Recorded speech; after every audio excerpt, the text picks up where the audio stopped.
بسم اللہ الرحمن الرحیم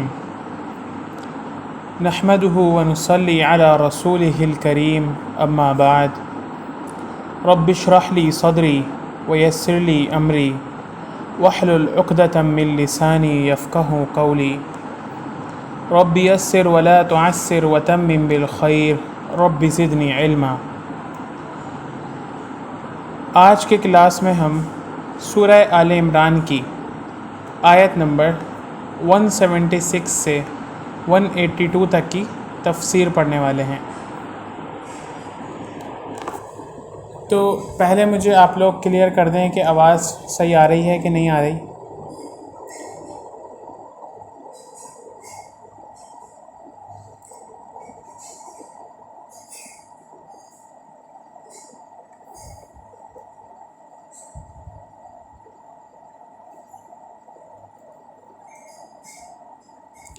ٹھیک ہے،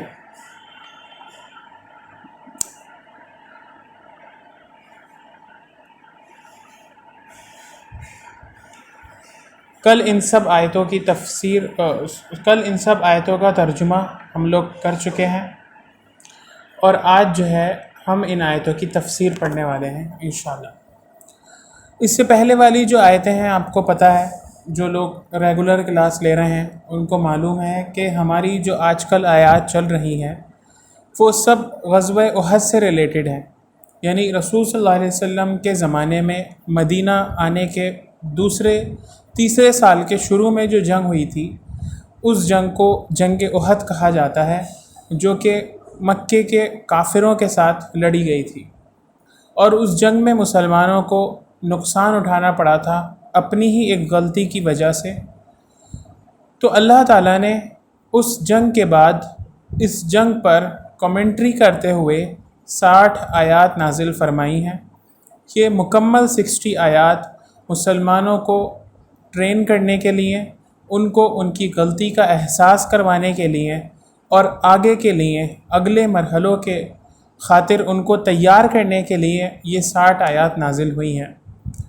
تو آج ہم ان 60 آیتوں کو مکمل کریں گے، یعنی آج کا جہاں تک ہمارا سبق ہوگا نا، آیت نمبر 182 تک، یہ 60 آیتیں مکمل ہو جائیں گی یہاں تک۔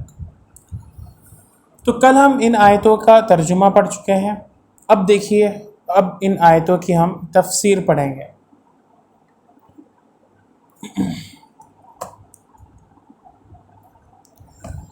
اعوذ باللہ من الشیطان الرجیم، بسم اللہ الرحمن الرحیم۔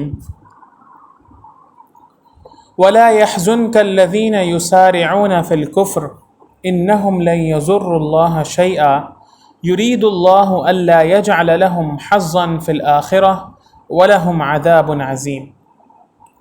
نہ آپ کو غمگین کریں وہ لوگ جو کفر کے سلسلے میں بڑی کوششیں کر رہے ہیں، بہت بھاگ دوڑ کر رہے ہیں، بہت تگ و دو کر رہے ہیں، ایک دوسرے سے آگے نکلنے میں جلدی کر رہے ہیں کفر میں۔ انہم لن یضروا اللہ شیئا، بے شک وہ اللہ کا کچھ بھی نہیں بگاڑ پائیں گے، وہ اللہ کا کچھ بھی نقصان نہیں کر سکیں گے ہرگز۔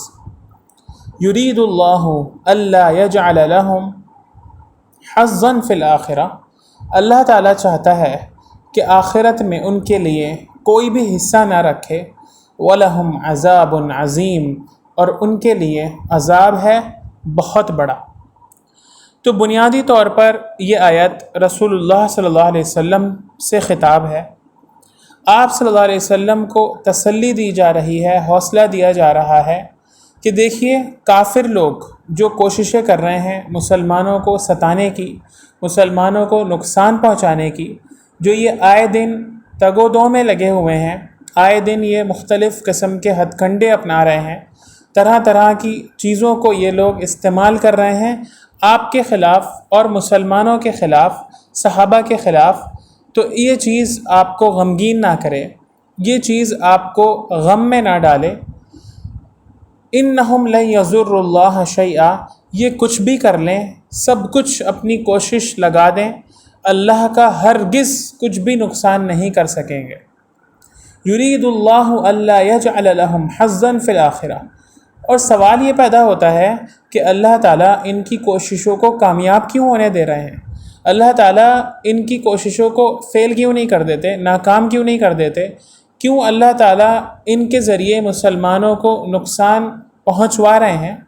اس کی وجہ بیان فرمائی کہ اللہ تعالیٰ چاہتا ہے اللہ یجعل لہم حظا فی الآخرہ، کہ آخرت میں ان کا کوئی حصہ نہ رہ جائے، یعنی یہ اپنی دنیا میں اپنی آخرت کو اپنے ہاتھوں ہی برباد کر رہے ہیں۔ وَلَهُمْ عَذَابٌ عَظِيمٌ، اور ان کے لیے آخرت میں بہت بڑا عذاب ہو۔ آگے فرمایا ان الذین اشتروا الکفر بالایمان، وہ لوگ جو کفر کو خرید لیتے ہیں ایمان کا سودا کر کے، ایمان کے بدلے میں۔ یعنی کفر کو خریدنا ایمان کے بدلے میں کیا ہوتا ہے؟ ہم کسی چیز کو کب خریدتے ہیں؟ جب اس چیز کی اہمیت اور امپورٹنس ہمارے نزدیک زیادہ ہوتی ہے، یا اس چیز کی ہمیں ضرورت ہوتی ہے، تو ہم اس چیز کو اپنے پیسے دے کر خرید لیتے ہیں۔ تو خریدنے کے عمل میں جو چیز قیمت بنتی ہے، یعنی پیسہ، اس کی اہمیت ہماری نظر میں کم ہو جاتی ہے، اور جس چیز کو ہم خرید رہے ہیں اس کی امپورٹنس زیادہ ہے، اس لیے ہم خرید رہے ہیں۔ تو ایمان کو چھوڑ کر کفر کو امپورٹنس دینا، ایمان کو چھوڑ کر اللہ تعالیٰ کے اوپر یقین اور ایمان کو چھوڑ کر اللہ کی دشمنی کو اپنانا، یہ گویا کہ کیا ہے؟ ایمان کو بیچ کر، ایمان کا سودا کر کے کفر کو خریدنا ہوا۔ تو یہ لوگ جو ایمان پیش کرنے کے باوجود، رسول اللہ صلی اللہ علیہ وسلم کے بار بار دعوت دینے کے باوجود، آپ صلی اللہ علیہ وسلم اور صحابہ کے بار بار بلانے کے باوجود، بار بار قرآن سنانے کے باوجود، جو لوگ کان نہیں دھرتے، جو لوگ دھیان نہیں دیتے، جو لوگ ٹھکرا دیتے ہیں اس دعوت کو، تو وہ کیا کرتے ہیں؟ اشتروا الکفر بالایمان، وہ ایمان کو بیچ کر کفر کا سودا کر لیتے ہیں، کفر کو خرید لیتے ہیں۔ تو ایسے لوگ لن یضر اللہ شیئا، ریپیٹ کی اللہ نے وہی بات کہ یہ اللہ کو ہرگز کچھ نہیں نقصان پہنچا سکتے۔ اگر یہ کسی کا نقصان کر رہے ہیں تو صرف اور صرف اپنے آپ کا نقصان یہ لوگ کر رہے ہیں۔ وَلَهُمْ عَذَابٌ عَلِيمٌ، اور ان کے لیے بہت دردناک عذاب ہے۔ اوپر عذاب عظیم آیا، یہاں عذاب علیم آیا۔ یہ عذاب کی الگ الگ مختلف شکلیں ہیں جو آخرت میں لوگوں کو دیکھنے کو ملیں گی۔ اللہ تعالی ہم سب کو آخرت کے ہر قسم کے عذاب سے بچائے۔ آگے دیکھیے، وَلَا يَحْسَبَنَّ الَّذِينَ كَفَرُوا أَنَّمَا نُمْلِي لَهُمْ خَيْرٌ لِأَنفُسِهِمْ، اور ہرگز نہ سمجھیں یہ لوگ جنہوں نے کفر کیا ہے کہ ہم جو ان کو چھوٹ دے رہے ہیں، مہلت دے رہے ہیں، ڈھیل دے رہے ہیں، خیر لانفسہم، یہ ان کے لیے خیر ہو رہی ہے، یہ ان کے لیے بہتر ہے، یہ ان کے لیے اچھی چیز ہو رہی ہے، ایسا نہ سمجھے۔ انما نملی لہم لیزدادوا اثما، یہ ہم ان کو چھوٹ دے رہے ہیں، ڈھیل دے رہے ہیں تاکہ یہ گناہ میں اور زیادہ ہو جائیں، تاکہ یہ گناہ میں مزید آگے بڑھ جائیں۔ وَلَهُمْ عَذَابٌ مُّهِينٌ، اور ان کے لیے بڑا رسوا کرنے والا عذاب ہے۔ تو رسول اللہ صلی اللہ علیہ وسلم کے زمانے میں جو اللہ تعالیٰ کافروں کو ڈھیل دے رہے تھے، یعنی احد میں، ابھی پیچھے احد کا پورا واقعہ ہم نے پڑھا کہ کس طریقے سے ان لوگوں نے مسلمانوں کو مکے سے نکالا، ستایا، پریشان کیا، اور پھر ان کا پیچھا کرتے ہوئے مدینے تک آ گئے ہیں۔ اتنی زیادہ پریشانی، اتنا زیادہ ستانا ان لوگوں کی طرف سے ہو رہا ہے، تو یہ اللہ تعالیٰ کی طرف سے ایک ڈھیل دی جا رہی ہے، یہ اللہ تعالیٰ کی طرف سے ایک مہلت دی جا رہی ہے، اور ہرگز بھی یہ لوگ اس مہلت کو اپنے لیے خیر اور بہتری کی چیز نہ سمجھیں۔ یہ نہ سمجھیں کہ یہ ہمارا فائدہ ہو رہا ہے، یہ نہ سمجھیں کہ ہم یہ چھوٹ گئے ہیں، بلکہ اس کی وجہ اللہ تعالیٰ نے یہاں بتائی، لیزدادوا اثما، تاکہ یہ گناہ میں مزید بڑھ جائیں۔ اللہ تعالیٰ کا یہ طریقہ ہے، جگہ جگہ پر اللہ تعالیٰ اس بات کو قرآن میں مینشن فرماتے ہیں، ذکر فرماتے ہیں کہ ہم ڈھیل دیتے ہیں لوگوں کو، یہاں تک کہ جب وہ اپنی گناہوں میں خوب مگن ہو جاتے ہیں تو اچانک سے ہم اس رسی کو کھینچ لیتے ہیں اور پھر لوگ اوندھے منہ گرتے ہیں۔ تو وَلَهُمْ عَذَابٌ مُّهِينٌ، ان کے لیے بہت رسوا کرنے والا عذاب ہے۔ آگے دیکھیے، ما کان اللہ لیذر المؤمنین علی ما انتم علیہ۔ اب احد میں اتنی بڑی مشکل آئی تھی، اتنی بڑی پریشانی کا سامنا کرنا پڑا تھا، اتنا زیادہ دکھ دیکھنا پڑا تھا مسلمانوں کو، اتنا کچھ جھیلنا پڑا تھا مسلمانوں کو، اتنا کچھ برداشت کرنا پڑا تھا، بہت سارے لوگ مارے گئے، بہت سارے لوگ شہید ہو گئے، بہت سارے لوگ زخمی ہوئے، بہت سارا نقصان اٹھانا پڑا۔ تو اس کی وجہ اللہ تعالیٰ یہاں بتا رہے ہیں، ما کان اللہ لیذر المؤمنین علی ما انتم علیہ، کہ اللہ تعالیٰ مومنوں کو ان کی حالت پر نہیں چھوڑ دیتا، مومنوں کو اللہ تعالیٰ نہیں چھوڑ دے گا اپنی حالت پر، یعنی جس حالت پر تم ہو، حتیٰ یمیز الخبیث من الطیب، حتیٰ کہ وہ الگ کر دے، جدا کر دے پاک لوگوں کو ناپاک لوگوں سے۔ یعنی یہ جو سختیاں آ رہی ہیں، یہ جو پریشانیاں اور تکلیفیں جھیلنا پڑ رہی ہیں، یہ جو اتنی زیادہ مصیبتوں سے اللہ تعالیٰ گزار رہے ہیں مسلمانوں کو، اس کی وجہ یہ ہے کہ اللہ تعالیٰ پاک اور ناپاک کو الگ کر دیں۔ پاک اور ناپاک سے مراد کون ہے؟ کیا مراد ہے پاک اور ناپاک سے؟ یعنی ایک ہی سوسائٹی میں مکسچر ہے لوگوں کا، کچھ مومن ہیں اللہ کے رسول کے اوپر دل و جان سے قربان ہونے والے، کچھ منافق ہیں در پردہ اللہ کے رسول کے خلاف سازشیں کرنے والے، یہودیوں سے ساز باز کرنے والے۔ تو اللہ تعالیٰ اس مکسچر کو، اس ملی جلی سوسائٹی کو الگ الگ کرنا چاہتے ہیں، ان کو جدا کرنا چاہتے ہیں ناپاک اور پاک لوگوں کو، اس لیے کہ اللہ تعالیٰ نے ان لوگوں سے بہت بڑا کام لینا ہے۔ ظاہر صحابہ کرام یہ 3 ہجری کی آیتیں ہیں شروع کی، تو اس وقت تک تو بہت سارے مراحل آئے بھی نہیں تھے، آگے بہت بڑے بڑے مراحل آئیں گے، اور یہ لوگ پوری دنیا تک، رہتی دنیا تک کے آنے والے انسانوں کے لیے نمونے کی حیثیت رکھتے ہیں، یہ مثال کی حیثیت رکھتے ہیں۔ تو جو لوگ کسی سوسائٹی میں رہنے والے، جو لوگ رسول اللہ صلی اللہ علیہ وسلم کے ساتھی، وہ آگے آنے والے انسانوں کے لیے نمونے کی حیثیت رکھنے والے ہیں، تو اللہ تعالیٰ کیسے اس سوسائٹی کو ایسے ہی چھوڑ دے گا کہ ان میں مکسچر رہے لوگوں کا، کچھ تو بڑے ایمان والے ہوں، کچھ تو بہت پکے ایمان والے ہوں، اور کچھ ان میں ایسے ہوں جو نقصان پہنچانے والے ہوں، جو خبیث ہوں، ٹھیک ہے، کچھ طیب اور کچھ خبیث۔ تو اللہ تعالیٰ اس چھٹائی کی خاطر، اس چھٹائی کے لیے یہ الگ الگ موقعوں پر الگ الگ طرح سے لوگوں کی چھٹائی کرتے ہیں، جس چھٹائی کا موقع یہاں احد کے موقع پر، احد کی جنگ کے موقع پر آیا تھا۔ دوسری بات ایک اور بتائی اللہ تعالیٰ نے آگے، وَمَا كَانَ اللَّهُ لِيُطْلِعَكُمْ عَلَى الْغَيْبِ وَلَكِنَّ اللَّهَ يَجْتَبِي مِن رُّسُلِهِ مَن يَشَاءُ۔ نہ ہی اللہ تعالیٰ کا طریقہ یہ ہے کہ وہ اطلاع دے دے تمہیں غیب کی خبر تمہیں اللہ تعالیٰ دے دے، یہ بھی نہیں کرتا اللہ تعالیٰ، ایسا بھی نہیں کرتا۔ ظاہر ہے کسی بھی معاشرے میں، کسی بھی سوسائٹی میں 2 ہی طریقے ہیں لوگوں کو الگ الگ کرنے کے، پاک اور ناپاک کو الگ الگ کرنے کے، خبیث اور طیب میں تمیز کرنے کے۔ ایک تو یہ کہ اللہ تعالیٰ ان کو مشکلوں سے گزارے، پریشانیوں سے گزارے، اور دیکھ لے پھر کہ کون مشکلوں سے گزر کر بھی ایمان پر ڈٹا رہا تو وہ طیب ہے، اور کون پھسل گیا، کون ایمان سے ہاتھ دھو بیٹھا، وہ خبیث ہے۔ دوسرا طریقہ یہ ہے کہ اللہ تعالیٰ غیب سے سب لوگوں کو بتا دیں کہ دیکھو یہ لوگ جو ہیں وہ منافق ہیں، اور یہ لوگ جو ہیں وہ پکے مومن ہیں۔ تو یہ بھی اللہ تعالیٰ کا طریقہ نہیں ہے کہ عام انسانوں کو غیب سے مطلع کیا جائے، عام انسانوں کو غیب کی خبر دی جائے۔ اسی کو یہاں ذکر فرمایا کہ وَمَا كَانَ اللَّهُ لِيُطْلِعَكُمْ عَلَى الْغَيْبِ، اللہ کا طریقہ یہ نہیں ہے کہ وہ تمہیں غیب سے باخبر کر دے، وَلَكِنَّ اللَّهَ يَجْتَبِي مِن رُّسُلِهِ مَن يَشَاءُ، لیکن غیب تو اللہ تعالیٰ غیب کے لیے اپنے رسولوں میں سے کچھ لوگوں کو چن لیتا ہے۔ ٹھیک ہے، آواز کیسی آ رہی ہے؟ کسی نے لکھا ہے کہ آواز صاف نہیں آ رہی، آپ سب لوگ بتائیں آواز کیسی آ رہی؟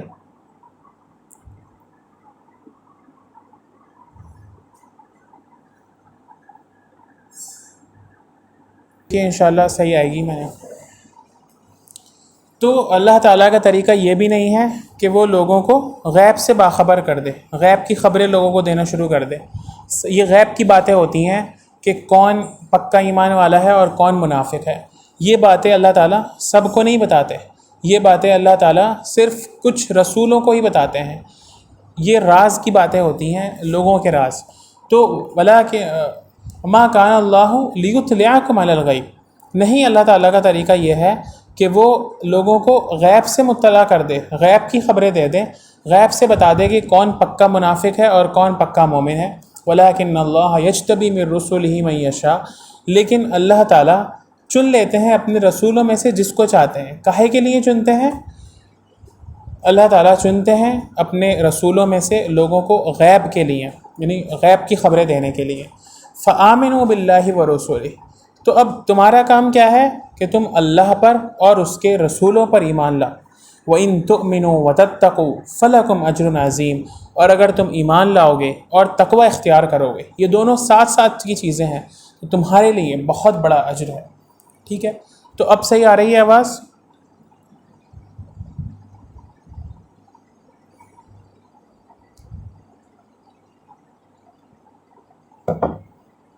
ٹھیک ہے. وَلَا يَحْسَبَنَّ الَّذِينَ يَبْخَلُونَ بِمَا آتَاهُمُ اللَّهُ مِنْ فَضْلِهِ. اب دیکھیے ایک اور بات اللہ تعالیٰ یہاں آیت نمبر 180 میں فرما رہا ہے. منافقوں کی بات ہوئی تھی نا کہ وہ لوگ جنگ سے جی چراتے تھے. جنگ سے جی چرانے کا مطلب تھا کہ وہ اپنی جان بچا بچا کے رکھتے تھے، اللہ کے راستے میں خرچ نہیں کرنا چاہتے تھے. تو جس طرح وہ اپنی جان اللہ کے راستے میں نہیں خرچ کرنا چاہتے تھے، اسی طرح وہ اپنی دوسری محبوب چیز اپنا مال بھی اللہ کے راستے میں نہیں خرچ کرنا چاہتے تھے. تو اب اس کا یہاں ذکر ہو رہا ہے. وَلَا يَحْسَبَنَّ الَّذِينَ يَبْخَلُونَ بِمَا آتَاهُمُ اللَّهُ مِنْ فَضْلِهِ، ہرگز نہ سمجھیں وہ لوگ جو بخل کرتے ہیں اس میں جو اللہ نے ان کو اپنے فضل سے عطا فرمایا ہے کہ ہوا خیر لہم، یہ ان کے لیے خیر ہے، یہ ان کے لیے بہتر ہے. یعنی یہ بخل کرنا، یہ کنجوسی کرنا، یہ اپنے مال کو روک روک کر رکھنا، یہ اللہ اور رسول کے مطالبے کے باوجود، ان کے سوال کرنے کے باوجود، ضرورت کے باوجود اپنا مال نہ دینا اللہ کے راستے میں، یہ بخل ہے. تو یہ ہرگز نہ سمجھیں کہ ہوا خیر لہم، یہ بخل ان کے لیے خیر ہے، بل ہوا شر لہم، بلکہ یہ ان کے لیے برا ہے، شر ہے. کیسے شر ہے؟ سیطوقون، بہت جلد طوق پہنائے جائیں گے ان کی گردنوں میں، ما بخلوا بہ یوم القیامہ، کس چیز کے طوق؟ جو انہوں نے بخل کیا ہے. کب؟ یوم القیامہ، قیامت کے دن. وَلِلَّهِ مِيرَاثُ السَّمَاوَاتِ وَالْأَرْضِ، اور ایسا بھی نہ سمجھیں یہ لوگ کہ اللہ تعالیٰ یوں مانگ رہے ہیں کہ اللہ کو ضرورت ہے. اللہ کو ضرورت نہیں ہے، اس کے لیے تو زمین و آسمان کی میراث ہے. ہر چیز زمین و آسمان کی اس کی ہے، اس کو ضرورت نہیں ہے کہ وہ لوگوں سے کچھ مانگے. یہ تمہاری اپنی ضرورت ہے کہ تم اللہ کے راستے میں خرچ کرو. واللہ بما تعملون خبیر، اور دیکھو جو تم عمل کر رہے ہو اللہ اس سے باخبر ہے، اس کو جاننے والا ہے. تو اس آیت نمبر 180 میں اللہ تعالیٰ نے منافقین کی دوسری جو خامی تھی، دوسری جو کمی تھی ان کے اندر، کہ وہ جس طرح اللہ کے راستے میں اپنی جان دینے سے جی چرا رہے تھے، ویسے ہی اپنے مال کو خرچ کرنے سے بھی کترا رہے تھے، اس کو یہاں اللہ تعالیٰ نے ذکر فرمایا، اور اس برائی کی اور اس عمل کی سزا کو یہاں ذکر فرمایا کہ قیامت کے دن یہ بخل ایسا نہیں ہے کہ لوگوں کے لیے خیر کا باعث بنے گا، بلکہ یہ ان کے لیے شر کا باعث بنے گا. قیامت کے دن اس مال کو ان کی گردنوں میں طوق بنا کر ڈال دیا جائے گا. اب دیکھیے اگلی آیت، یہ آیت یہودیوں سے متعلق ہے. ٹھیک ہے، اب آپ سوچ رہے ہوں گے یا یہ خیال ذہن میں آیا ہوگا کہ یہ کیا ہو رہا ہے، کبھی کسی سے بات ہو رہی ہے، کبھی کسی سے بات ہو رہی ہے. ابھی تو مومن اللہ کے رسول صلی اللہ علیہ وسلم سے بتایا جا رہا تھا کہ آپ غم نہ کریں، پھر اچانک سے منافقوں کی بات آ گئی، اور پھر اب اچانک سے یہودیوں کی بات آ گئی. تو ایسا کیوں ہو رہا ہے؟ ایسا ہی ہوتا ہے قرآن کریم میں، اس لیے کہ قرآن کتاب سے زیادہ اللہ کا کلام ہے. اس چیز کو ہم ذہن میں رکھیں تو اس طرح کی کنفیوژن ہمارے دماغ سے نکل جائے گی. ٹھیک ہے، کتاب میں الگ طریقہ ہوتا ہے، الگ اسلوب ہوتا ہے، الگ پیٹرن ہوتا ہے، اور کلام میں الگ پیٹرن ہوتا ہے. کتاب کا پیٹرن یہ ہوتا ہے کہ ایک ٹاپک شروع کیا مصنف نے، اور پھر اس کے بعد اسی سے متعلق ساری ڈیٹیل لکھ دی، اگلے ٹاپک میں اگلے موضوع کی باتیں آئیں گی. لیکن کلام جب گفتگو ہم کرتے ہیں، بات چیت کسی سے کرتے ہیں، تو اس میں سامنے جتنے بیٹھے ہوئے لوگ ہیں، جتنے ہمارے مخاطبین ہیں، ان سب کو ہم مخاطب کرتے ہیں، ان سب سے ہم بات کرتے ہیں۔ کبھی کسی کے بارے میں بات کر رہے ہوں گے، دوسرے ہی لمحے کسی اور کی طرف ہماری توجہ جائے گی اور ہم اس سے کلام شروع کر دیں گے۔ تو ایسا ہی پیٹرن ہے کچھ قرآن کریم کا، کیونکہ یہ اللہ تعالیٰ کا کلام ہے اس لیے، ٹھیک ہے۔ تو اب یہاں یہودیوں کی بات آ گئی۔ لَقَدْ سَمِعَ اللَّهُ قَوْلَ الَّذِينَ، سن لی اللہ نے ان لوگوں کی بات، قالوا، جنہوں نے کہا تھا، ان اللہ فقیر ونحن اغنیاء، کہ اللہ تعالیٰ فقیر ہے اور ہم مالدار ہیں۔ ایسا کیوں کہا تھا انہوں نے؟ اس لیے کہا تھا کہ جب رسول صلی اللہ علیہ وسلم نے مدینہ میں مسلمانوں سے مطالبہ کیا اللہ کے راستے میں خرچ کرنے کا، اور یہ کہا کہ تم اللہ کو قرض دو، قرآن میں ہی اس کا ذکر ہے سورہ بقرہ میں کہ من ذا الذی یقرض اللہ قرضا حسنا، کون ہے وہ جو اللہ کو قرض حسن دے گا، قرض دے گا اللہ تعالیٰ کو، تاکہ اللہ تعالیٰ قیامت میں اس کو کئی گنا بڑھا کر واپس لوٹا دے۔ تو یہودی جو کہ ہر چیز کا، ہر بات کا مذاق بناتے تھے، ہر آیت کا مذاق بنانے لگتے تھے، اس چیز کو بھی انہوں نے پکڑ لیا اور مذاق بنایا کہ دیکھو ذرا کیا کہہ رہے ہیں محمد کہ اللہ تعالیٰ کو قرض دو۔ اس کا مطلب تو یہ ہوا کہ اللہ تعالیٰ ضرورت مند ہے اور ہم مالدار ہیں، اللہ کو ہم سے قرض مانگنے کی ضرورت پڑ رہی ہے۔ ظاہر ہے جو شخص قرض مانگے یقیناً وہ ضرورت مند ہوتا ہے، اور جس سے مانگا جائے یقیناً وہ مالدار ہوتا ہے۔ تو یہ انہوں نے اس چیز کو پکڑ کر مذاق اڑایا اللہ کی آیت کا اور رسول صلی اللہ علیہ وسلم کی بات کا کہ دیکھو ان اللہ فقیر ونحن اغنیاء، اللہ ضرورت مند ہے اور ہم مالدار ہیں۔ اللہ تعالیٰ نے اس چیز کا، اس بیکار بات کا کوئی جواب نہیں دیا، نہ ہی اس پر کسی طرح کا تبصرہ کیا، صرف ایک بات کہی، کیا کہ سنکتب ما قالوا، ہم لکھ لیں گے جو انہوں نے کہا ہے، ہم اس بات کو نوٹ ڈاؤن کر لیں گے، ہم اس بات کو ڈاکیومنٹ کر لیں گے جو یہ کہہ رہے ہیں۔ وَقَتْلَهُمُ الْأَنْبِيَاءَ بِغَيْرِ حَقٍّ، اور پھر ان کا پرانا جرم ان کو یاد دلایا کہ ہم نے تو ان کے انبیاء کو قتل کرنا بھی لکھ رکھا ہے، اس کو بھی ہم لکھ لیں گے جو انہوں نے انبیاء کو ناحق قتل کیا تھا۔ یعنی ایک تاریخ ان کی گزری ہے، ایک ہسٹری جو ہے ان کی بڑی کالی، بڑی سیاہ گزری ہے، جس میں انہوں نے بڑے بڑے جرم کیے ہیں۔ انہی بڑے جرموں میں سے ایک جرم یہ بھی تھا کہ یہ انبیاء کو قتل کرتے تھے، کتنے ہی نبیوں کو انہوں نے قتل کر دیا۔ ہم اس چیز کو بھی لکھ لیں گے۔ وَنَقُولُ ذُوقُوا عَذَابَ الْحَرِيقِ، اور ہم کہیں گے کہ اب چکھو جلانے کے عذاب کا مزہ یا جلنے کے عذاب کا مزہ۔ ذَلِكَ بِمَا قَدَّمَتْ أَيْدِيكُمْ، اور یہ بے وجہ نہیں ہوگا، یہ اس وجہ سے ہوگا جو قدمت ایدیکم، انہوں نے اعمال کیے ہیں، انہوں نے جو، ان کے ہاتھوں نے جو چیز آگے بھیجی ہے۔ یعنی کسی کو بھی اگر آخرت میں سزا ملنے والی ہے یا ملے گی تو وہ ایسے ہی نہیں ملے گی کہ بے وجہ اللہ تعالیٰ کو شوق ہے سزا دینے کا، نہیں، بلکہ ہر شخص کو اپنے ہاتھوں کی کمائی کا ہی بدلہ لینا پڑے گا آخرت میں۔ وَأَنَّ اللَّهَ لَيْسَ بِظَلَّامٍ لِّلْعَبِيدِ، اور اللہ تعالیٰ نہیں ہے اپنے بندوں پر ذرہ برابر بھی ظلم کرنے والا۔ تصور بھی نہیں کر سکتے ہم اللہ تعالیٰ سے کسی ظلم کا، کسی زیادتی کا، تو اللہ تعالیٰ اپنے بندوں پر بالکل بھی ظلم کرنے والے نہیں ہیں۔ تو یہ تو ان آیات کی تفسیر ہمارے سامنے آئی، ٹھیک ہے۔ تو اچھے سے آپ لوگوں کو سمجھ میں آ گئی اس کی تفسیر؟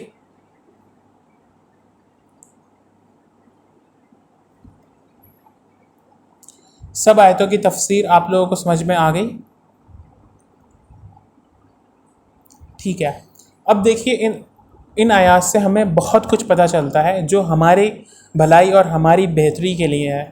وہ بھی ہم کچھ پوائنٹس کی صورت میں آپ کے سامنے ہر ویک جو ہے پیش کرتا ہوں، دیکھیے گا ان کو۔ اب یہ جو پہلی والی آیت ہم نے پڑھی تھی، جس میں ایک ہسٹوریکل بیک گراؤنڈ کے ساتھ ہم نے اس آیت کو پڑھا تھا کہ اللہ کے رسول صلی اللہ علیہ وسلم کو تسلی دی گئی تھی۔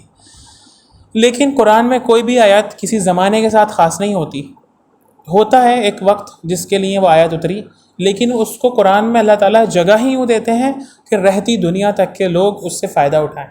تو پہلی والی جو آیت آج ہم نے پڑھی کہ آپ کو غمگین نہ کریں ان لوگوں کی کوششیں جو کفر کے بارے میں کوششیں کر رہے ہیں، وہ اللہ کو کچھ نہیں بگاڑ پائیں گے۔ اللہ تعالیٰ تو یہ چاہتے ہیں کہ آخرت میں ان کا کوئی حصہ باقی نہ رہے۔ تو یہ ایک نیچرل سی بات ہوتی ہے، ایک فطری سی بات ہے کہ انسان جب اپنے دشمنوں اور اپنے مخالفوں کی ہلچل دیکھتا ہے، ان کو حرکت کرتے ہوئے دیکھتا ہے، ان کو کفر میں، دشمنی میں آگے بڑھتے ہوئے دیکھتا ہے، تو اس کے دل پر بہت زیادہ اثر ہوتا ہے، غم ہوتا ہے، ٹھیک ہے، اور ہونا بھی چاہیے۔ ہم بھی اس زمانے میں ہیں، کتنا زیادہ مسلمانوں کو ستایا جا رہا ہے، کتنا زیادہ مسلمانوں کو پریشان کیا جا رہا ہے۔ کوئی دن بھی ایسا نہیں گزرتا جب کوئی بھی ایسی خبر نہیں آتی ہو جو مسلمانوں کو ستانے کی بہت بڑی خبر ہو، ٹھیک ہے۔ پہلے تو بہت دنوں میں یہ واقعات ہوتے تھے، لیکن اب تو روزانہ ہو رہے ہیں، اب دن میں کئی واقعات ایسے پیش آ رہے ہیں، ٹھیک ہے۔ تو یہ کیا ہیں؟ یسارعون فی الکفر، یہ کفر والے اپنے کفر میں مزید آگے بڑھنے کی کوششیں کر رہے ہیں، ریس لگا رہے ہیں ایک دوسرے سے آگے نکلنے کے لیے۔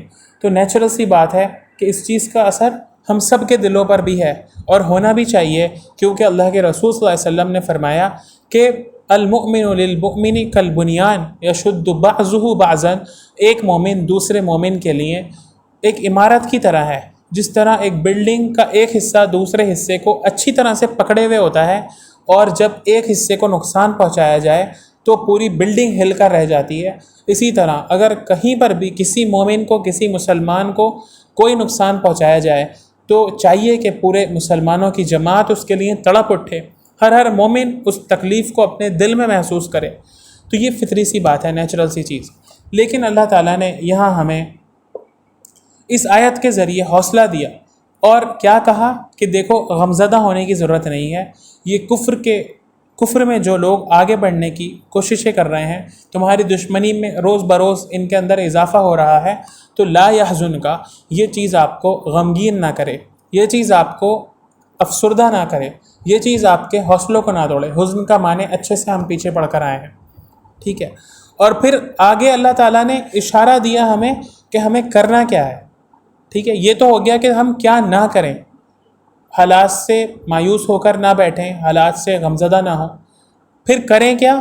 اس کا اشارہ آیت کے اگلے حصے میں اللہ تعالیٰ نے دیا کہ لن یضر اللہ شیئا، یہ لوگ کچھ بھی کر لیں اللہ کو نقصان نہیں پہنچا سکتے۔ تو جب یہ اللہ کو نقصان نہیں پہنچا سکتے تو وہ لوگ جو اپنا رشتہ اللہ تعالیٰ سے مضبوط کر لیں ان کو بھی یہ نقصان نہیں پہنچا سکتے، ٹھیک ہے نا۔ تو یہ پہلا اشارہ۔ اور دوسرا اشارہ اللہ تعالیٰ نے دیا کہ اگلی آیت میں ان الذین اشتروا الکفر بالایمان، کہ جو لوگ اپنے ایمان کی حفاظت کرتے ہیں یہ لوگ ان کو بھی نقصان نہیں پہنچا سکتے۔ تو سامنے جو ہمارے اس آیت سے بات آئی وہ یہ ہے کہ جو لوگ کفر کے سلسلے میں، کفر کے اندر بہت زیادہ آگے بڑھ رہے ہیں، بہت زیادہ مسلم دشمنی میں حد سے تجاوز کر رہے ہیں، حد سے کراس کر رہے ہیں، ان کا علاج پہلا تو یہ ہے کہ ہم غم نہ کریں، دوسرا یہ ہے کہ ہم اللہ تعالیٰ سے اپنے رشتے کو مضبوط کریں، کیونکہ اللہ کو یہ لوگ کچھ نقصان نہیں پہنچا سکتے، تو ظاہر ہے اللہ والوں کو بھی کچھ نقصان نہیں پہنچا سکتے۔ اور تیسرا یہ کہ ہم سخت سے سخت حالات میں بھی اپنے ایمان کی حفاظت کریں، ہم روز بروز اپنے ایمان اور اپنی شخصیت کے اوپر محنت کریں، ٹھیک ہے۔ تو ان دونوں آیتوں سے ہمیں یہ بات پتہ چلی۔ اس کے بعد اللہ تعالیٰ نے اگلی آیت میں ان کافروں کے بارے میں یہ فرمایا تھا کہ وہ لوگ جن کو اللہ تعالیٰ مہلت دے رہے ہیں، جن کو اللہ تعالیٰ ڈھیل دے رہے ہیں، جن کو اللہ تعالیٰ چھوٹ دے رہے ہیں، وہ یہ نہ سمجھیں کہ یہ چھوٹ ان کے لیے خیر کا باعث ہے، ان کے لیے بہتری کا باعث ہے۔ قیامت میں ان کو بڑا رسوا کرنے والا عذاب ملنے والا ہے۔ تو اس سے ہمیں جو بات پتہ چلتی ہے وہ یہ کہ اگر ہمارے گناہوں کے باوجود، اگر ہماری خطاؤں اور غلطیوں کے باوجود کبھی اللہ تعالیٰ ہمیں مہلت اور چھوٹ دیں تو یہ بات خوش ہونے کی نہیں ہے، بلکہ یہ ایک بہت بڑے خطرے کا علام ہے ہمارے لیے کہ یہ ہمیں چھوٹ اس لیے دی جا رہی ہے کہ ایک دم سے ہماری رسی کو کھینچ لیا جائے۔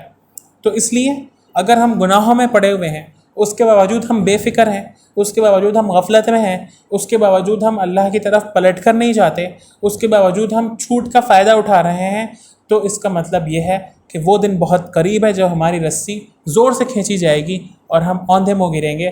اللہ اس سے ہماری حفاظت فرمائے۔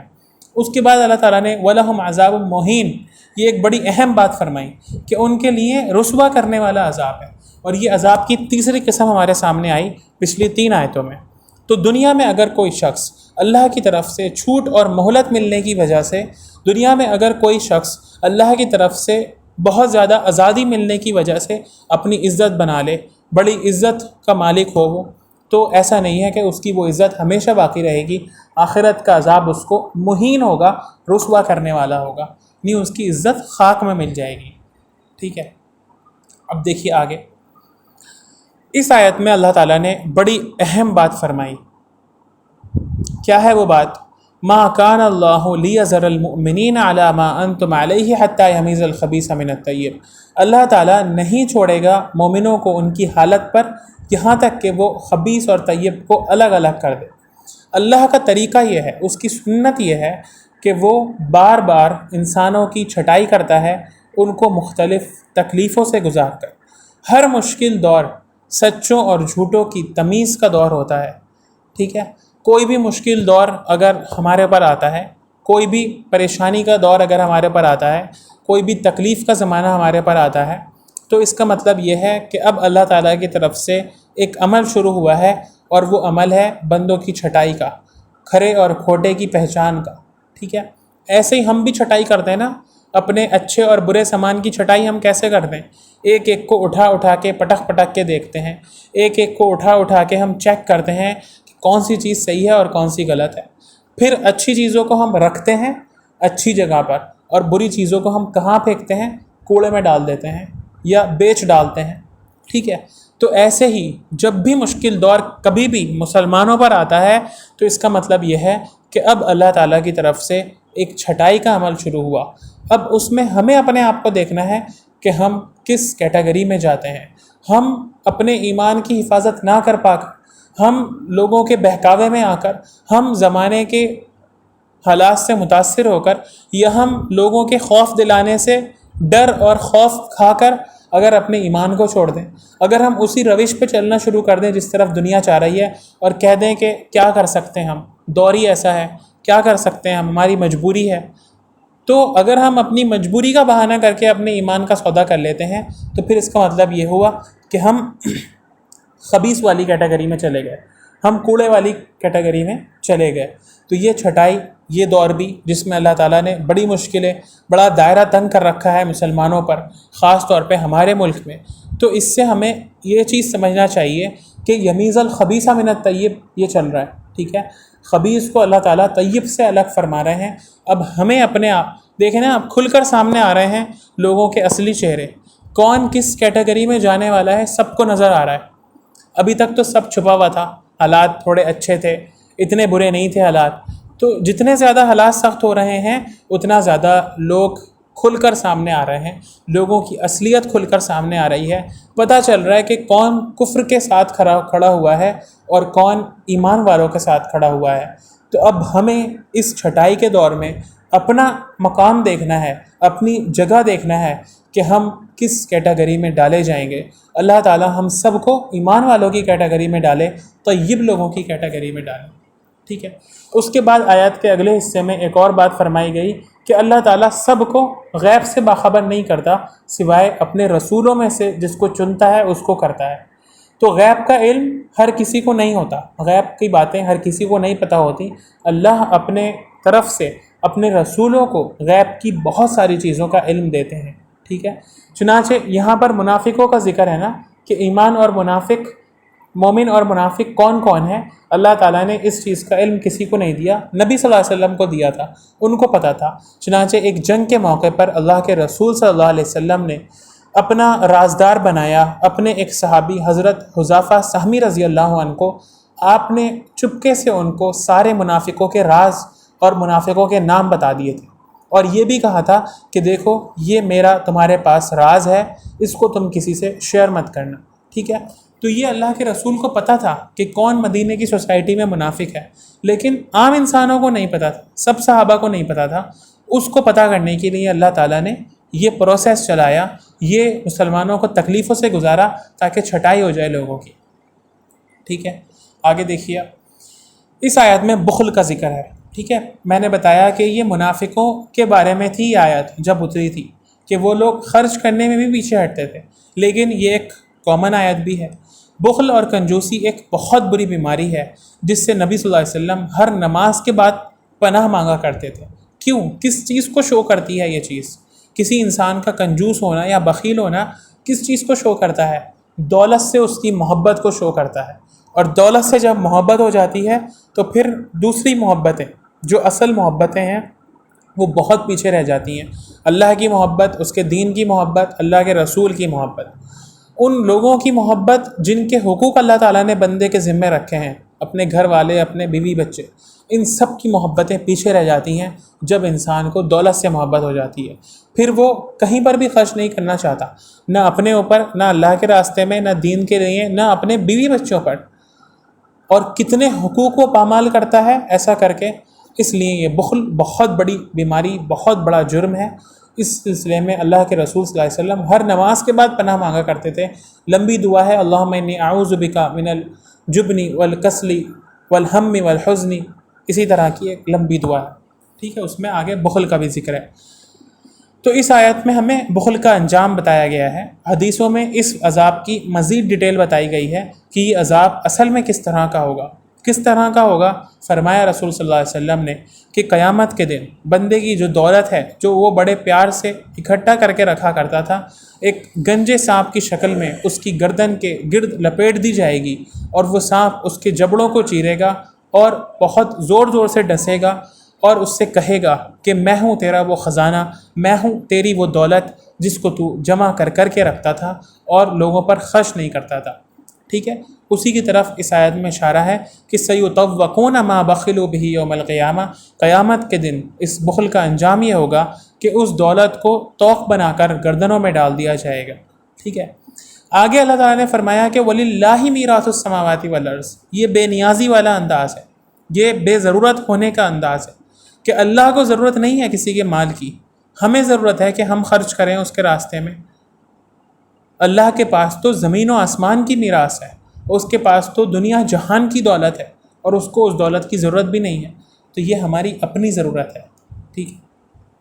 آگے دیکھیے، لَقَدْ سَمِعَ اللَّهُ قَوْلَ الَّذِينَ قَالُوا إِنَّ اللَّهَ فَقِيرٌ وَنَحْنُ أَغْنِيَاءُ، یہ یہودیوں کا ذکر ہوا۔ جیسے میں نے آپ کو بتایا، یہ یہودیوں کی طرف سے آنے والی ایک گستاخانہ بات تھی، ایک اللہ کے بارے میں ایسی بات تھی جس میں وہ اللہ تعالیٰ کی بے ادبی کر رہے ہیں، اللہ کی آیات کا مذاق اڑا رہے ہیں، اللہ کی بات پر مختلف طریقے سے میمز بنا رہے ہیں، گویا کہ آج کی زبان میں اگر ہم بولیں تو اللہ کی طرف سے آنے والے کسی بھی حکم پر یا شریعت کے کسی بھی بات کو مذاق بنانا یا گستاخانہ جملے بولنا اللہ کی نظر میں بہت بڑا جرم ہے، ٹھیک ہے۔ اگر کوئی ایسا کرتا ہے تو اس کو بہت زیادہ ڈرنا چاہیے، ٹھیک ہے۔ کبھی بے دھیانی میں ہم لوگ بھی کسی بھی شریعت کے حکم کو یا کسی اللہ تعالیٰ کی بات کو مذاق کے طور پہ لے لیتے ہیں، یا مذاق بنا کے جو ہے، کبھی دعا کا مذاق، کبھی اذان کا مذاق، یا اسی طرح کی کسی بھی چیز کا مذاق بنانا،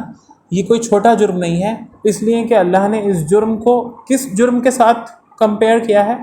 قتلہم الانبیاء بغیر حق، انبیاء کو قتل کرنا جتنا بڑا جرم ہے، اتنا ہی بڑا تقریباً یہ بھی جرم ہے، ٹھیک ہے۔ نبی کو قتل کرنے کے بارے میں ہم سوچ بھی سکتے ہیں؟ نہیں سوچ سکتے، تصور سے ہی ہمارے رونگٹے کانپ جائیں گے اگر ہمارے اندر ایمان ہوگا کسی نبی کو قتل کرنا، ٹھیک ہے۔ تو یہ بھی اتنا ہی بڑا جرم ہے، اللہ کے کسی حکم کا مذاق بنانا یا اللہ کی کسی آیت کو میم یا مذاق کے طور پر پیش کرنا، ٹھیک ہے۔ تو ہمیں اس سے پناہ بھی مانگنی چاہیے اللہ تعالیٰ سے، اور ڈرنا بھی چاہیے۔ اب دیکھیے آگے فرمایا اللہ تعالیٰ نے کہ ذَلِكَ بِمَا قَدَّمَتْ أَيْدِيكُمْ، کہ یہ تمہارے اپنے ہاتھوں کی کمائی کی وجہ سے ہوگا۔ آخرت میں جو بھی تمہیں سزا ملے گی اس کی وجہ اللہ تعالیٰ نہیں ہوں گے، اس کی وجہ کوئی اور انسان نہیں ہوگا، بلکہ یہ تمہاری اپنے ہاتھوں کی آگے بھیجی ہوئی چیز ہے جو تمہیں وہاں جا کے مل رہی ہے کسی اور صورت میں۔ وَأَنَّ اللَّهَ لَيْسَ بِظَلَّامٍ لِّلْعَبِيدِ، اور اللہ اپنے بندوں پر ذرہ برابر بھی ظلم کرنے والے نہیں ہیں، ٹھیک ہے۔ تو یہ یہاں پر ہماری آیات مکمل ہوئیں۔ اب دیکھیے آگے میں آپ کو ایک اور بڑی امپورٹنٹ بات کی طرف توجہ دلانا چاہوں گا۔ آیت نمبر 177 میں ہم نے پڑھا ان الذین اشتروا الکفر بالایمان، کہ وہ لوگ جو کفر کو خرید لیتے ہیں ایمان کے بدلے میں۔ یہاں پر اگر سب سے پہلے مراد دیکھی جائے تو وہ کافر تھے جن کو مکے میں دعوت پیش کری جا رہی تھی اللہ کے رسول کی طرف سے، اور وہ اس کو قبول نہیں کر رہے تھے۔ لیکن کیا صرف وہی اس سے مراد ہو سکتے ہیں؟ ایسا نہیں ہے، اس سے ہر وہ شخص مراد ہو سکتا ہے جو ایمان کے مقابلے میں کفر کو زیادہ امپورٹنس دے، جو اپنے ایمان کا سودا کر دے کفر کے بدلے میں، بری چیزوں کے بدلے میں جو اچھی چیزوں کو بیچ ڈالے، جو اپنی اچھی کوالٹیز کو ختم کر کے بری کوالٹیز اپنے اندر پیدا کرے، ایسا شخص بھی اس سے مراد ہو سکتا ہے۔ تو یہ کفر کے بدلے ایمان کا سودا کرنا بالکل ایسا ہی ہے جیسے کوئی گولڈ کے بدلے پتھر لے لے۔ بیوقوف ہوگا نا وہ شخص، ہم اس کو دنیا میں بڑا پاگل انسان کہیں گے جو ہے 1 کلو سونے کے بدلے 1 کلو پتھر لے کر آ جائے، ٹھیک ہے، ہم اس کو کیا کہیں گے کہ اس کو کچھ نہیں سمجھ ہے، یہ بیوقوف انسان ہے۔ تو بالکل ایسا ہی ہے وہ شخص جو اپنے ایمان کے بدلے میں کفر لے کر آ جائے، ٹھیک ہے۔ تو ہمارے ایمانوں کے یہ جو خریدار ہیں آج بہت سی شکلوں میں ہمارے پاس ہیں، ٹھیک ہے، ہر قدم پہ ہمارے ایمان کو کھینچ لینے والے، ایمان کو ختم کرنے والی چیزیں موجود ہیں۔ انہی میں سے ایک چیز کیا ہے جو ہر وقت ہمارے ساتھ ہے، جو کہ بڑا خطرناک ہتھیار ہے، اور وہ کیا ہے؟ ہمارا فون، ہمارا سیل فون۔ یہ ہمارے ایمان کو ختم کرنے والی چیز ہے، ہمارے ایمان کو لے جانے والی چیز ہے اگر ہم اس کے استعمال میں ذرہ برابر بھی غلط ہوتے ہیں، ٹھیک ہے۔ پہلے بڑی محنت کرنی پڑتی ہوگی نا لوگوں کے ایمان بیچنے کے لیے یا ایمان کا سودا کرنے کے لیے، بڑی خیانتیں کرنی پڑتی ہوں گی، لوگوں کو دھوکہ دینا پڑتا ہوگا، لوگوں کی بدتمیزی کرنی پڑتی ہوگی، یا اس طرح کی دوسری چیزیں۔ لیکن اس زمانے میں بہت آسان ہو گیا ہے اپنے ایمان کو بیچ دینا کفر کے بدلے میں۔ تو کیسے ہم اس چیز کے ذریعے اپنے ایمان کو بیچ دیتے ہیں؟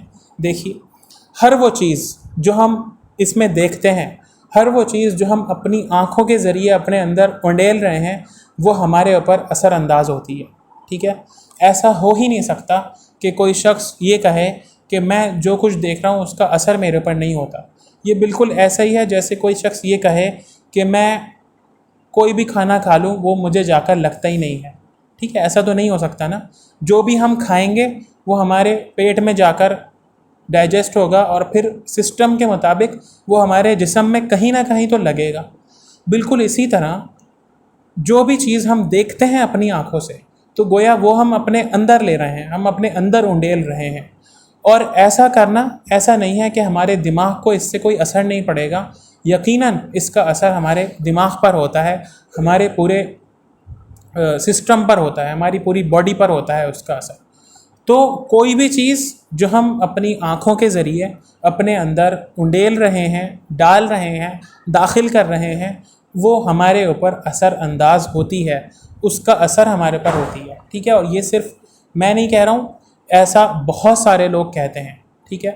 سائیکالوجی کے اکارڈنگ، نفسیات کے مطابق، جو بھی چیز ہم دیکھتے ہیں اس کا سب سے پہلا اثر ہمارے ایموشنز پر ہوتا ہے، ہمارے جذبات پر ہوتا ہے، ٹھیک ہے۔ کوئی بھی چیز ہم نے دیکھی اپنے فون میں، یا کوئی بھی ویڈیو دیکھی، کوئی بھی چیز دیکھی، اس کا اثر ہمارے سب سے پہلے وہ ہمارے ایموشنز کے ساتھ کھلواڑ کرے گی، ہمارے ایموشنز کے ساتھ کھیلے گی۔ کبھی ہم اس کو دیکھ کر خوش ہوں گے، کبھی ہم اس کو دیکھ کر افسوس کریں گے، کبھی ہم اس کو دیکھ کر اپنے اندر ایکسائٹمنٹ محسوس کریں گے، کبھی ہم اس کو دیکھ کر اپنے اندر سیڈنس محسوس کریں گے۔ یہ الگ الگ ایموشنز ہیں جو مختلف الگ الگ چیزوں کو دیکھنے سے ہمارے اندر پیدا ہوتے ہیں۔ پھر تھوڑی دیر کے بعد نہیں بلکہ ساتھ ساتھ ہی وہ ہمارے اوپر ہمارے جو سوچنے کا انداز ہے اس کو تبدیل کرے گی، اس پر اثر انداز ہوگی۔ ہم سوچتے کیسے ہیں، کس طرح سے ہماری سوچ جو ہے وہ بنتی ہے، اس پر وہ چیز اثر انداز ہوگی۔ اور پھر سوچ سے تعلق ہوتا ہے انسان کی شخصیت کا۔ جب سوچ بدلتی ہے تو انسان کی پرسنالٹی اور اس کی پوری شخصیت بدل جاتی ہے۔ تو یہ اتنی اہم چیز ہے ہمارا کچھ بھی دیکھنا اپنے فونز میں، ٹھیک ہے۔ تو اس سلسلے میں ہمیں بہت زیادہ سنجیدہ ہونے کی ضرورت ہے، سنجیدگی سے اس بارے میں ہمیں سوچنے کی ضرورت ہے کہ ہم بے دھیانی میں جو آ رہا ہے ہمارے سامنے ہم اس کو دیکھے جا رہے ہیں، ٹھیک ہے، بغیر یہ سوچے کہ اس کا ہمارے پر کوئی اثر بھی ہو رہا ہے۔ اسی لیے آپ دیکھیے کتنا زیادہ لوگوں کے اندر اس زمانے میں بے حسی پیدا ہو گئی ہے کتنا زیادہ لوگوں کے اندر اس زمانے میں بد اخلاقی اور بدتمیزی ہو گئی ہے، کتنی عام ہو گئی ہیں وہ چیزیں اس زمانے میں جو پہلے زمانے میں بہت بڑا گناہ سمجھا جاتی تھی، بہت بڑی بے ادبی سمجھی جاتی تھی۔ اس زمانے میں کوئی فرق ہی نہیں پڑتا، جو بھی ہم دیکھ رہے ہیں سب ہضم کرے جا رہے ہیں۔ تو ایسا نہیں ہے کہ اس سے ہمارے پر کوئی فرق نہیں پڑ رہا ہے، یہ چیز ہمارے ایک ایک چیز کو، ہماری سوچ کو، ہمارے خیالات کو، ہماری پرسنالٹی کو، ہماری شخصیت کو بدل دیتی ہے، اثر انداز ہوتی ہے اس پر۔ تو لہٰذا ہمیں اس سلسلے میں بہت زیادہ کیئرفل ہونے کی ضرورت ہے کہ ہم کوئی بھی ایسی چیز اپنی نظر سے نہ گزاریں جو ہمارے ایمان کا سودا کر لے، جو ہمارے ایمان کو خرید لے۔ ٹھیک ہے، اسی کا ذکر ہے نا، ان الذین اشتروا الکفر بالایمان، وہ لوگ جنہوں نے کفر کو خرید لیا ایمان کے بدلے میں۔ تو اب ضروری نہیں ہے کہ ہر چیز جو ہم دیکھ رہے ہوں وہ ہماری پسند کی ہو، ٹھیک ہے، یا ضروری نہیں ہے ہم جو چیزوں کو، بلکہ یہ ایسا ہی ہوتا ہے کہ ہم جن چیزوں کو پسند کرتے ہیں نا وہی چیز ہمیں دکھائی جاتی ہے، وہی چیز ہمارے سامنے آتی ہے۔ اگر ہم یہ سیکھ لیں گے کہ جو چیز ہمیں نقصان پہنچانے والی ہے اس کو ہم اگنور کرنا سیکھ لیں گے، اس کو ہم ناٹ انٹرسٹڈ کر کے ہٹانا سیکھ لیں گے، تو پھر اس میں ہلکے ہلکے بہتری آئے گی۔ ہماری جو واچ ہسٹری ہے، ہمارا جو بھی دیکھنے والی چیزیں ہیں اس میں بہتری آئے گی، اس میں ہم امپرومنٹ لائیں، ان چیزوں کو ہم اپنی واچ ہسٹری میں جگہ دیں جو ہمارے لیے کسی بھی طرح سے نفع بخش ہو، چاہے دنیا کے اعتبار سے چاہے آخرت کے اعتبار سے، ٹھیک ہے۔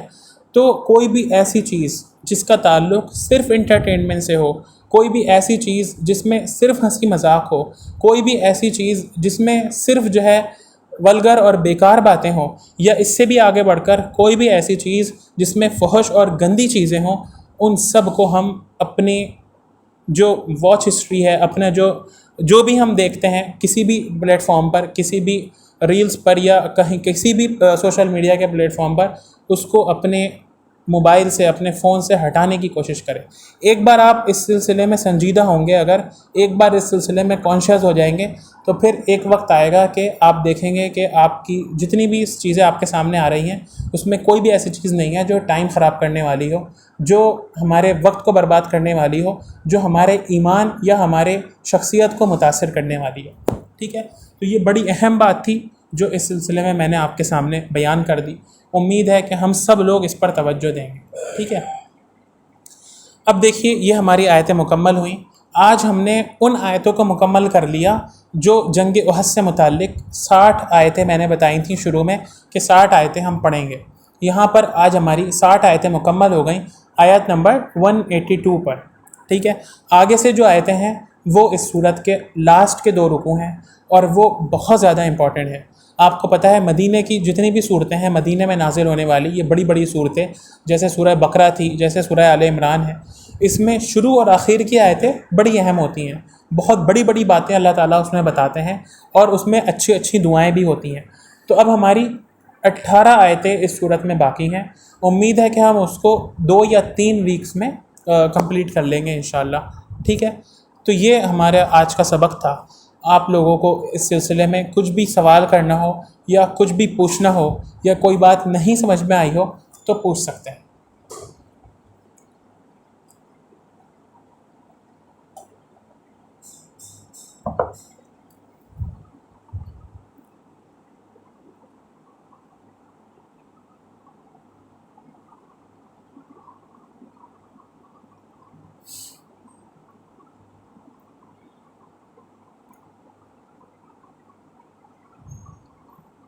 کسی کا بھی کوئی بھی سوال ہو تو کر سکتے ہیں، اور اگر نہیں ہو تو پھر کلاس کو ہم ختم کریں گے۔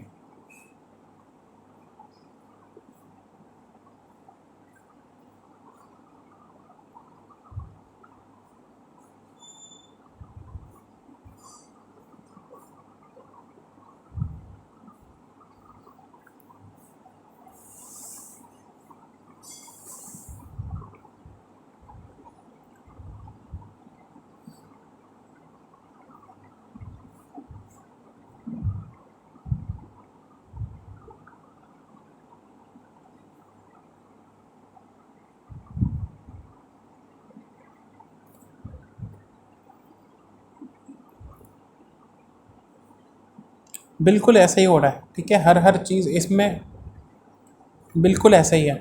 تو اس میں ہمیں یہی ہے کہ ہم کانشیس ہو جائیں نا، اگر ہم سنجیدہ ہو جائیں اگر اس بارے میں، تو پھر کوئی ہمیں زبردستی کچھ دکھا نہیں سکتا۔ ہم اپنے جو ہے نا فلٹر لگا لیں، یعنی اپنے جو بھی ہمارے دیکھتے ہیں اس میں ہم اپنی طرف سے فلٹرز لگا لیں۔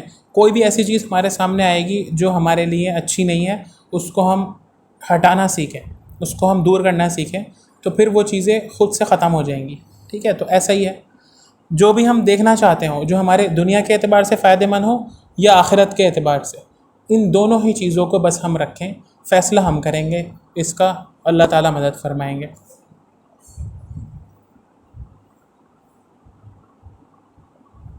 ٹھیک ہے، تو بس اب کلاس یہیں پر ہی ہم ختم کرتے ہیں، انشاءاللہ اگلے ہفتے اس کے آگے کی آیتیں ہوں گی۔ سبحان اللہ و بحمدی، سبحانک اللہم و بحمدک، نشہد ان لا الہ الا انت نستغفرک و نتوب الیک، سبحان ربک رب العزت عما یصفون، وسلام علی المرسلین، والحمد للہ رب العالمین۔